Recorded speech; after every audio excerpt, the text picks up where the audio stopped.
Olá, tudo bem com você? Está começando o MPTV, o seu canal de comunicação com o Ministério Público da Paraíba. No programa de hoje você vai ver reportagens sobre o termo de ajustamento de conduta celebrado por escolas particulares sobre a lista de material escolar. Também vai ver matérias sobre as ações ajuizadas pelo Ministério Público Estadual em relação ao Conselho Tutelar de Bahia e ao Parque Estadual Marinho de Areia Vermelha, localizado em Cabedelo.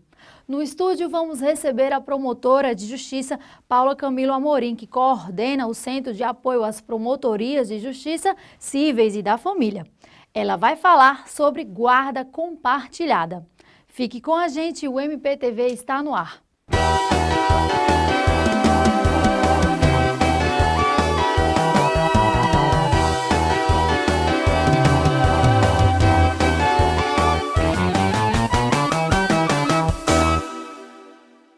Ainda estamos no período de férias, mas muitos pais já estão de olho nas listas de material escolar elaboradas pelas escolas. Na reportagem a seguir, você vai saber o que a Promotoria de Justiça e de Defesa do Consumidor de João Pessoa está fazendo para combater abusos. Início de ano, muitos pais já começam a quebrar a cabeça para pesquisar materiais escolares dos filhos com preço que caiba no bolso e não sufoque o orçamento. Além da taxa de matrícula e mensalidades, o Ministério Público Estadual constatou que algumas unidades de ensino acabam exagerando nas listas de material escolar. Ao analisar essas listas, a Promotoria de Justiça e Defesa do Consumidor de João Pessoa e Campina Grande constataram mais de 40 itens irregulares: álcool, carimbo, copos descartáveis, detergente, sabonete líquido, medicamentos, toner para impressora, sacos plásticos, cotonete, flanela, palito de churrasco, maquiagem, creme dental e até papel higiênico são alguns dos destaques entre os itens proibidos e solicitados pelas unidades de ensino em João Pessoa, por exemplo. Para evitar abusos como esses, as duas promotorias de Justiça e Defesa do Consumidor firmaram termos de ajustamento de conduta com 14 escolas de João Pessoa e outras 12 em Campina Grande, para garantir o cumprimento das leis que versam sobre o material escolar. Esse trabalho já vinha sendo desenvolvido na Promotoria de Defesa do Consumidor da capital, né? E nós, este ano, resolvemos estender também esse trabalho preventivo para as escolas situadas no município de Campina Grande. Anteriormente, já chegaram reclamações aqui na Promotoria do Consumidor no sentido de materiais que não seriam assim, de uso específico dos alunos e que estariam sendo cobrados no ato das renovações de matrículas, né? Então, este ano, para evitarmos esse volume de demandas individuais, nós preventivamente instauramos um inquérito civil público para convidar as escolas e o sindicato dos estabelecimentos de ensino particulares para formalizarem termo de ajustamento de conduta, né, se comprometendo a não exigirem materiais de uso contínuo, de uso coletivo dos usuários das escolas, bem como materiais de expediente dos estabelecimentos. Catiane é mãe de Stephanie. Todos os anos, a comerciante percebe o aumento do valor dos materiais que a escola exige para a educação da filha. Ela já teve itens proibidos pelo Código de Defesa do Consumidor, solicitados pela unidade de ensino. Você compra tudo o que a filha quer, aqueles mais modernos, coloridos, ou tem que ser o mais econômico? Mais em conta, mais econômico, assim, e bom, né? Nada assim de comprar uma bolsa, passar um mês, né? Não adianta, né? O que você acha das escolas que pedem itens como papel higiênico, detergente? Você acha que é correto? Eu acho isso errado. Você acha que é errado? Porque a gente já está pagando a mensalidade, já está pagando a matrícula, tá pagando tudinho, né? Geralmente você era para ter papel higiênico, esses papéis, né? Que pedem mesmo de papel, que você nem vê, a criança às vezes nem usa, né? Muitas coisas que você nem conhece. Com 3 filhas, Vanicleide acha um verdadeiro absurdo a quantidade de material que a escola pede. A lista de material é enorme, um monte de coisa que você nunca viu para que serve, passa o ano inteiro e você não sabe para que fim levou aquele material, como TNT, tecido, plástico, coisas assim que não faz sentido nenhum. Engraçado é que todos os anos a gente tem que comprar tesoura, tem que comprar um monte de coisa que poderia ser reaproveitada de um ano para o outro. A escola não devolve absolutamente nada para a criança, eu acho que a escola teria que devolver, sabe? Eu acho que o material deveria ser O que foi que sobrou devia ser recolhido e eu acho um desperdício. Contar que as escolas têm a obrigação de disponibilizar, já no próximo período de matrícula, a lista de material escolar necessária aos alunos, acompanhadas de um plano de utilização dos itens que constam na relação. As escolas também estão proibidas de exigir as marcas dos itens escolares e de obrigar pais ou responsáveis pelos alunos a adquirir material em determinado estabelecimento comercial. Se descumprir parcial ou totalmente o termo de ajustamento de conduta, a escola poderá ser multada em R$10.000, além de sofrer medidas administrativas como a suspensão temporária da atividade, a cassação da licença ou interdição. Os pais de alunos podem fazer uma denúncia diretamente ao PROCON, né? O Ministério Público, já em parceria com o PROCON, já formalizou os táxis, já determinou que o PROCON fizesse as fiscalizações, né, de forma que, além da fiscalização do PROCON, os próprios pais podem procurar a Promotoria do Consumidor ou diretamente o PROCON e formular a denúncia. No caso, a denúncia em sendo acatada, a escola vai ficar sujeita à execução da multa prevista no termo de ajustamento de conduta, bem como a uma ação civil de indenização por dano moral coletivo, além de, obviamente, o ressarcimento do pai de aluno que, porventura, tenha sido coagido a adquirir o material que não insere-se na sua esfera de competência.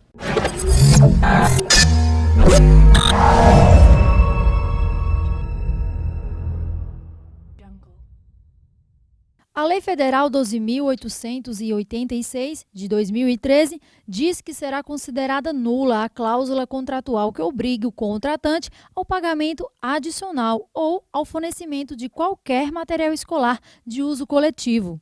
Isso porque esses custos devem ser considerados nos cálculos do valor das anualidades ou semestralidades escolares. Nós vamos para um rápido intervalo e voltamos já já.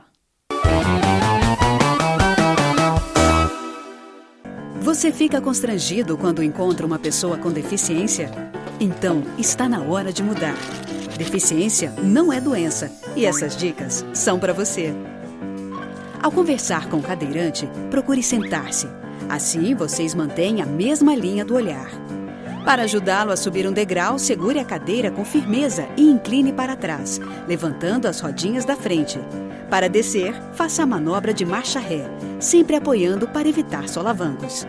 Mas nunca movimente a cadeira sem antes pedir permissão ao cadeirante.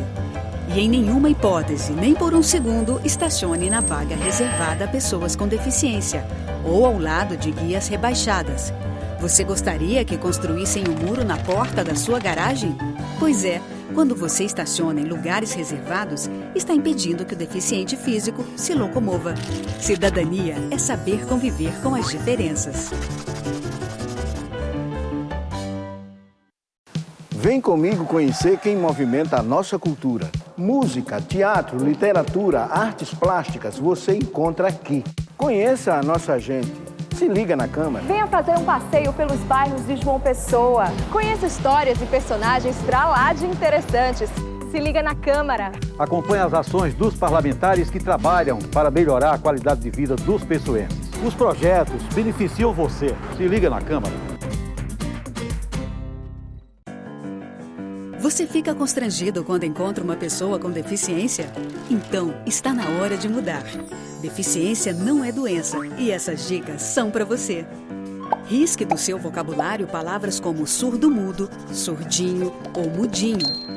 Use a palavra surdo para se referir a pessoas que não ouvem. Mesmo que o surdo esteja acompanhado de um intérprete, fale sempre dirigindo-se a ele e não ao intérprete. O surdo pode se comunicar com você por meio da linguagem de sinais, da escrita ou pela linguagem labial. Neste caso, fique de frente para ele e fale pausadamente. Nos eventos promovidos por órgãos públicos, os surdos têm direito à presença de um intérprete. É um direito garantido por lei. Cidadania é saber conviver com as diferenças.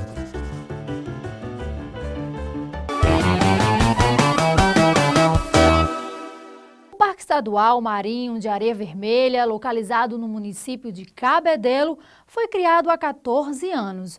Mesmo assim, ele ainda não possui sede nem plano de manejo, que deveria ter ficado pronto desde 2005. A seguir, você vai saber o que o Ministério Público está fazendo para garantir o cumprimento da lei e a preservação desse bioma. O município de Cabedelo é privilegiado de belezas naturais que encantam quem é da terra e milhares de turistas que visitam a cidade portuária. Uma das principais atrações é a Ilha de Areia Vermelha, um banco de areia de cerca de 2 quilômetros que aparece sempre em baixa mar. Um ótimo lugar para banhos em piscinas naturais, repletas de corais e vida marinha em águas cristalinas. Porém, a beleza deste lugar está constantemente ameaçada pela falta de fiscalização e manutenção do poder público.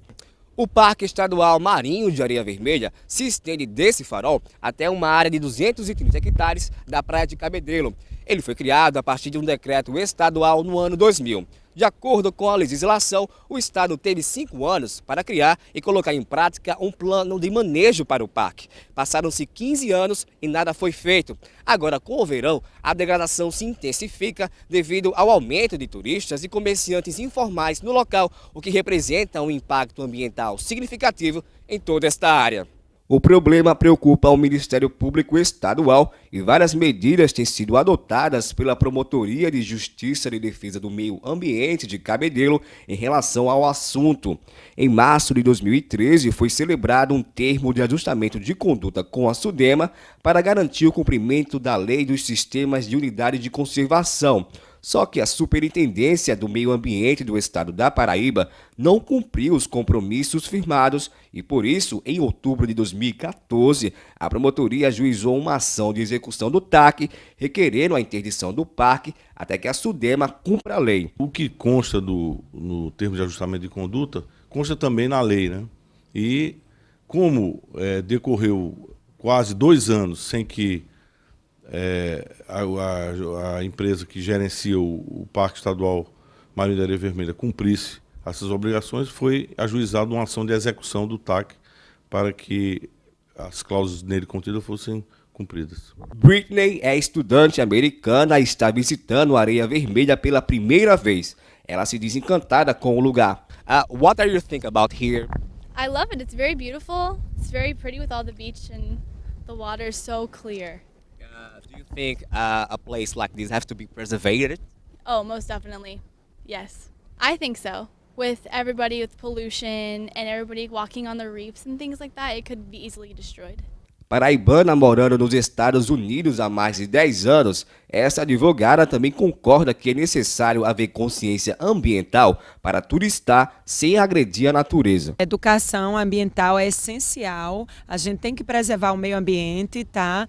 E tem que ter essa consciência. Realmente a gente vê muito isso nos Estados Unidos, todo mundo anda com seus saquinhos plásticos e é uma coisa que deve estar sempre sendo divulgada aqui, porque não faz sentido sujar essa natureza. Apesar da responsabilidade de gestão do parque ser estadual, esta área pública foi cedida pela Prefeitura Municipal de Cabedelo para ser a futura sede do parque. O projeto prevê também a criação de um museu. A gente conseguiu identificar essa área para uma área passível que possa ser instalada essa sede do parque, compatibilizando, obviamente, a utilização da área de uso comum com a utilização de uma área também que seria a sede administrativa do parque, com o museu, com toda a história do parque propriamente dita.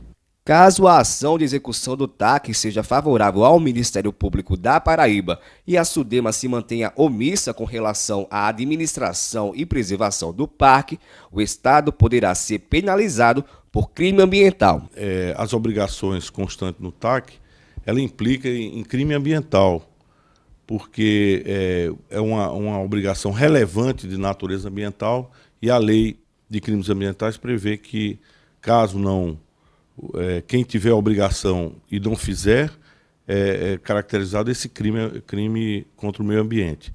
E também poderá chegar até a nível de improbidade administrativa. A falta de estrutura do Conselho Tutelar de Bahia levou a Promotoria de Justiça a ajuizar uma ação civil pública contra o município. É o que você confere agora na reportagem de Rômulo Assunção. Janelas quebradas, identificação improvisada, único computador para todos os funcionários, ventiladores danificados, fiações expostas e banheiros insalubres. Esses são os problemas estruturais do Conselho Tutelar, Setor 1 de Bahia. Mas os problemas não param por aí. A maior deficiência é a falta de profissionais e, para piorar a situação, a Prefeitura ainda quer reduzir ainda mais o número de funcionários. E a lei municipal diz que nós teríamos aqui psicólogos, assistentes sociais e advogados e a ajuda de um pedagogo. E, no entanto, nós não temos. Temos apenas assistente social e 2 monitores e um assistente administrativa. É verdade que a Prefeitura solicitou alguns dos funcionários que atuavam aqui? É verdade. Através do secretário de administração, o senhor Álvaro Vasconcelos, recebemos um expediente solicitando que devolvêssemos 2 vigilantes, um auxiliar de serviço e um assistente social. O que prontamente nós nos recusamos e mandamos um documento denunciando à Câmara Municipal dos Vereadores, como também ao Ministério Público. Além do problema da falta de pessoal enfrentado pelo Conselho Tutelar Setor 1, o Conselho Setor 2 possui problemas estruturais graves que ameaçam a integridade dos conselheiros. Quando começaram a cair as chuvas fortes mesmo, isso aqui começou a encher d'água, ficou tudo alagado aqui a cozinha, a gente ficou tudo muito preocupado, sem saber o que fazer, porque a gente não sabia que tinha esse problema, né? Aí a gente encaminhou para a Prefeitura o pedido de uma calha nova, mandaram o material, foi feito o reparo, mas aí quando chove ainda a calha cede e a cozinha enche d'água.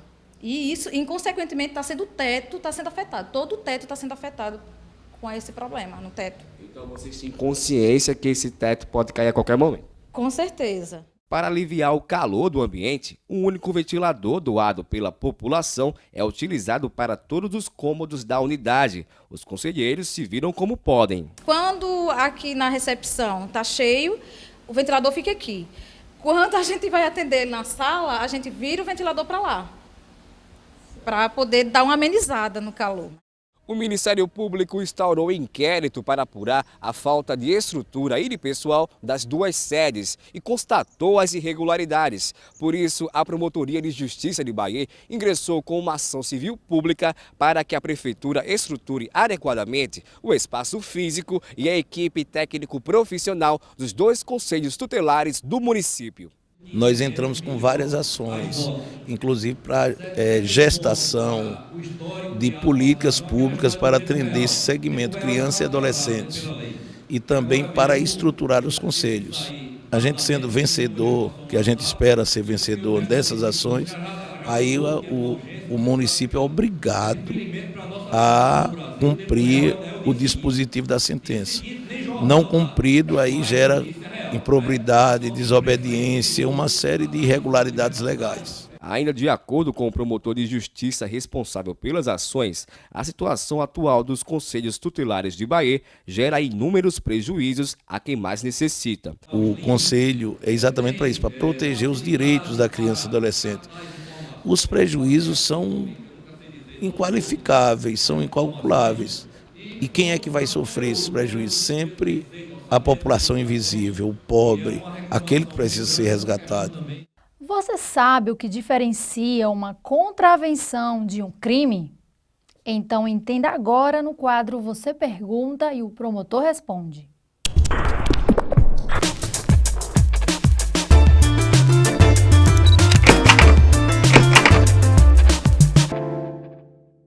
Tanto o crime quanto a contravenção são espécies de infração penal, que significa uma conduta que afronta a norma, não é? O sistema normativo. A diferença básica, né, entre o crime e a contravenção é que a contravenção penal, sem exceção, toda ela é tida como uma infração de menor potencial ofensivo, não é? E que está sujeita à aplicação de uma sanção mais branda. Está sujeita a uma pena de prisão simples ou de multa, ou ambas cumulativamente aplicadas. E o crime, não é uma infração penal mais grave do que a contravenção penal. Nem todo crime é infração de menor potencial ofensivo. Tá? Então, os crimes podem ser de menor, médio e de grave potencial ofensivo. E a diferença básica é que os crimes eles podem ser punidos com pena de reclusão e detenção, cumulado ou não com pena de multa. É essa a diferença básica, a distinção básica entre crime e contravenção. Vamos poder visualizar explicando o porte de arma. O porte de arma de fogo é um crime. Portar arma branca é uma contravenção, não é? A faca, que é uma espécie de arma branca, tem uma potencialidade lesiva bem inferior à de uma arma de fogo, não é? Daí porque se classifica o porte de arma de fogo como crime e o porte da arma branca como uma contravenção penal. No próximo bloco, não perca a entrevista com a promotora de justiça Paula Camilo Amorim, que vai falar sobre guarda compartilhada dos filhos. Você fica constrangido quando encontra uma pessoa com deficiência? Então, está na hora de mudar. Deficiência não é doença e essas dicas são para você. Ao conversar com o cadeirante, procure sentar-se. Assim, vocês mantêm a mesma linha do olhar. Para ajudá-lo a subir um degrau, segure a cadeira com firmeza e incline para trás, levantando as rodinhas da frente. Para descer, faça a manobra de marcha ré, sempre apoiando para evitar solavancos. Mas nunca movimente a cadeira sem antes pedir permissão ao cadeirante. E em nenhuma hipótese, nem por um segundo, estacione na vaga reservada a pessoas com deficiência ou ao lado de guias rebaixadas. Você gostaria que construíssem um muro na porta da sua garagem? Pois é, quando você estaciona em lugares reservados, está impedindo que o deficiente físico se locomova. Cidadania é saber conviver com as diferenças. A gente sabe que o futuro da nossa cidade está na mão dos nossos jovens. Por isso, queremos ouvir você. Se liga na Câmara. Saiba o que os especialistas têm a dizer sobre saúde, educação, infraestrutura. Conheça os seus direitos. A Câmara está aberta. Se liga na Câmara. Confira o que os seus representantes têm feito em benefício da nossa cidade. O nosso jornal é todo seu. Se liga na Câmara. Você fica constrangido quando encontra uma pessoa com deficiência? Então, está na hora de mudar. Deficiência não é doença e essas dicas são para você. Ao encontrar uma pessoa cega, toque em seu braço e se apresente antes de começar a conversa. Para caminhar, coloque a mão da pessoa cega no seu ombro ou no cotovelo dobrado. Deixe que ela acompanhe o seu corpo e avise com antecedência sobre a existência de barreiras. Nunca faça carinho ou dê alimentos ao cão-guia. Ele está trabalhando para o cego e não pode ser distraído. O cão-guia também pode entrar em qualquer ambiente público. É um direito garantido por lei. Cidadania é saber conviver com as diferenças.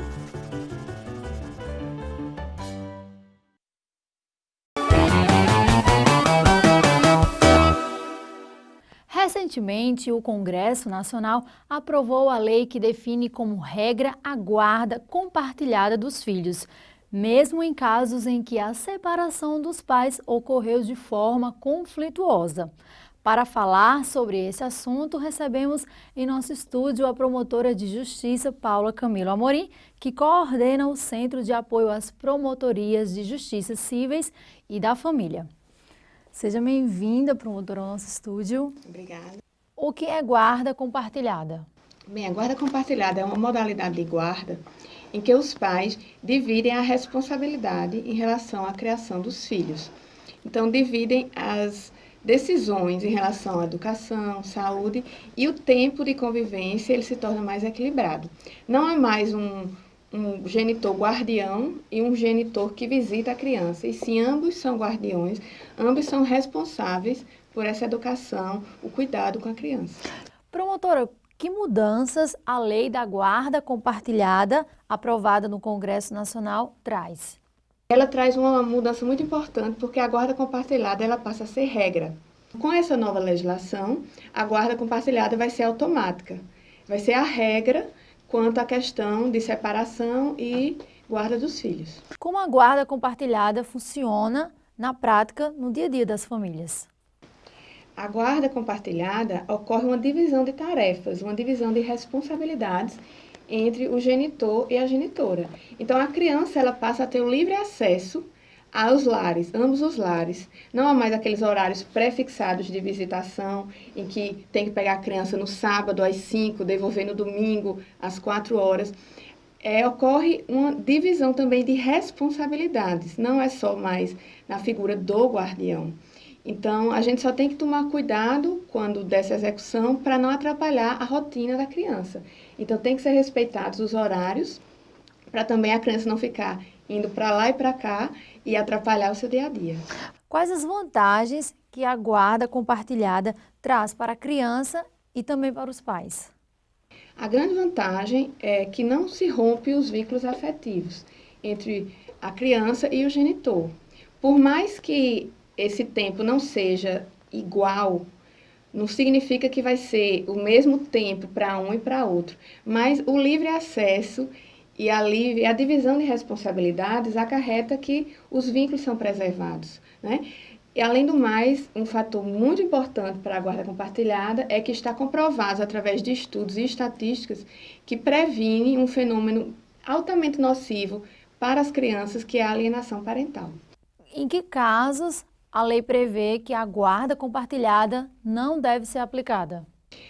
A lei prevê 2 casos. Na hipótese em que o próprio genitor abre mão do seu direito, ele afirma que não tem como exercer essa guarda compartilhada, ou na hipótese em que não é de acordo com o melhor interesse da criança que ela permaneça na companhia, na convivência daquele genitor, por situações como, por exemplo, violência, alcoolismo, envolvimento com drogas, essas situações. Promotora, como funciona a guarda compartilhada nos casos em que o pai mora em uma cidade e a mãe mora em outra? Complica um pouco por a questão de tempo, de divisão de tempo, né? Mas não impede, porque a guarda compartilhada, temos que ter em mente que é uma divisão de responsabilidades e de cuidados. Então, o pai, mesmo que não more na mesma cidade, ele pode influir, ele pode ter contato diário, se não pessoalmente, mas hoje em dia temos internet, temos telefone, e ele pode influir diretamente na vida da criança.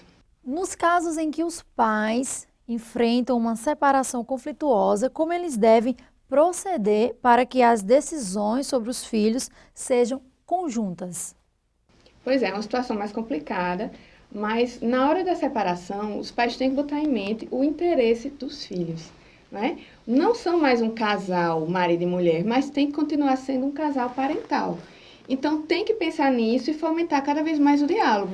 Pode procurar, inclusive, ajuda por psicólogos ou assistentes sociais. E na hipótese em que nada disso der certo, infelizmente, a única saída é ir procurar o judiciário para que o juiz decida as situações conflitantes. Promotor, é possível rever e instituir a guarda compartilhada em casos em que a justiça já determinou a guarda unilateral dos filhos em favor de um dos pais? Sim. As ações de guarda de alimentos não transitam em julgado. Elas sempre podem ser revistas visando o melhor interesse da criança. Então, na hipótese em que já há uma guarda determinada e que essa seja unilateral, então, entra-se novamente com a ação judicial pedindo essa conversão para a modalidade de guarda compartilhada. Na hipótese de não haver decisão, essa guarda compartilhada ela já vai ser automática de acordo com a nova lei. Para finalizar, gostaria que a senhora orientasse os pais que querem obter a guarda compartilhada dos filhos. Então, se já houve decisão judicial, entrar novamente com a ação para modificar o regime da guarda.